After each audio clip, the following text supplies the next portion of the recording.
far so good. After a couple of days of rain, it's good to see the sun, to go out and hit some balls outdoors. I've played a couple of matches indoors in Hopman Cup, which were really good for me. Very short off season, but still feeling quite well. What did you work on in the off season?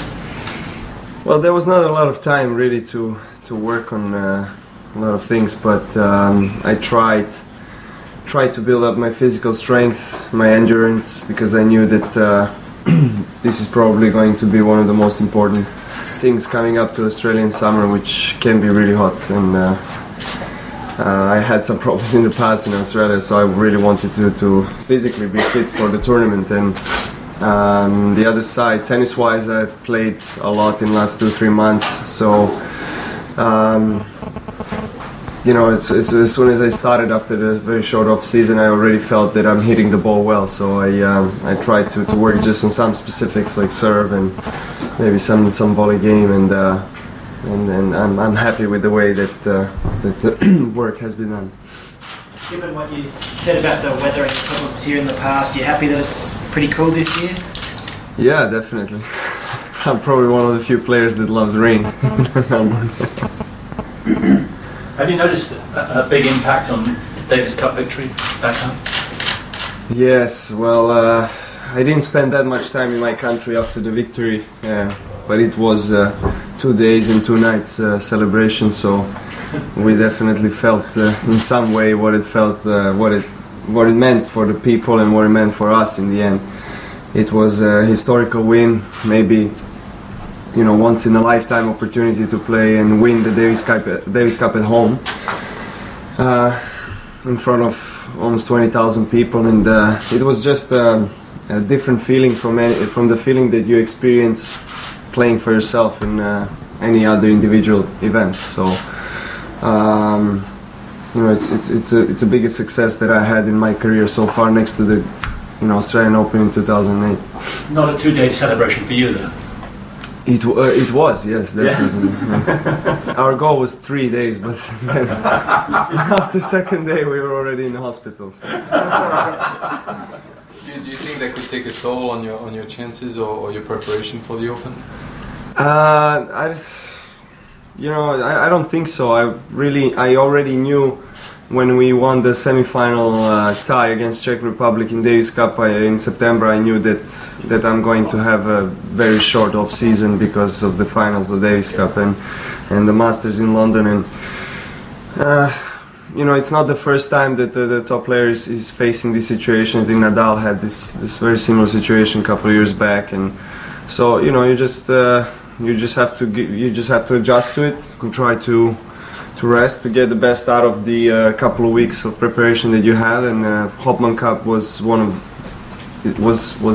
probably the toughest week of preparation that I had. I played a lot of tennis. I had a lot of fitness, and as I said, you know, I'm feeling good at the moment, and I have to, you know, the biggest tournament in this period of the year is coming up in a couple of days' time, and there is no excuses anymore. Where do you think you stand in your own mind now compared to Federer and Nadal? Do you think you've sort of caught up to them, or where do you assess yourself? Well, they're the 2 best players in the world, deservedly, and of course 2 biggest favorites in any tournament they play on to win the title. I guess I'm in this small group of the players behind them that is, you know, trying to challenge them in each event, and how far back, I mean, I can't say. You know, rankings are showing everything, and I guess you know, and results that they have made are probably 2 out of maybe 5 best players to ever play this game. So to be able to compete with them is a big challenge, and every time we play is you know, they take my game as well to another level. They make me play better.